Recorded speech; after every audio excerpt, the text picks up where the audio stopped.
네, 당정청 차원에선 일단 2차 재난지원금 논의를 보류했는데요. 하지만 코로나19 재확산이 심각한 수준에 이르자 정치권에선 재난지원금 지급을 준비해야 한다는 요구가 잇따르고 있습니다.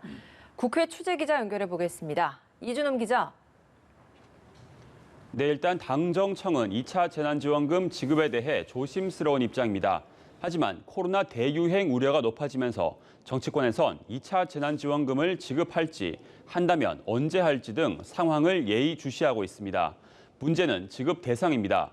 여야 모두에서 긴급 재난지원금이 시급하다는 목소리는 높지만 지급 대상에 대해선 정당은 물론 의원별로도 의견이 엇갈리고 있습니다.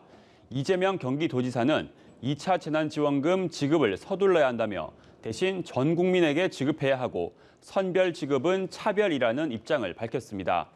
반면 당 전략기획위원장인 진성준 의원은 재정 여력을 남겨둘 필요가 있다며 선별 지급이 바람직하다는 의견을 냈습니다. 이 통합당은 대체로 취약계층 등에 선별 지급해야 한다는 입장으로 정리되는 분위기입니다. 김종인 비상대책위원장은 4차 추경을 하지 않을 수 없다면서도 양극화 문제를 염두에 두고 어디에 가장 집중 지원해야 하는지를 예의주시해야 한다고 말했습니다.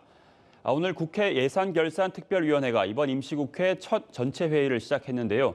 2019년 예산을 결산하는 자리지만 긴급재난지원금 4차 추경 문제 역시 논의 테이블에 오를 것으로 보입니다. 네, 여야는 계속해서 코로나 확산에 대한 책임 공방을 벌이고 있는데 입장이 어떻습니까?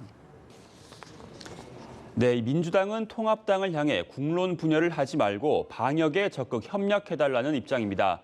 김태년 원내대표는 코로나 차단의 관건은 광화문 집회 참가자 전원을 신속하게 진단하는 것이라며 진단검사를 통합당이 강력하게 권고해달라고 요청했습니다.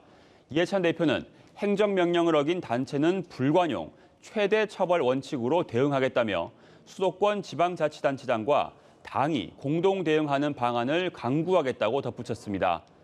하지만 반면 야당은 코로나 확산의 책임을 임시 공휴일 지정, 또 외식 쿠폰 발행 등 안일한 정부 대응 탓으로 넘겼습니다.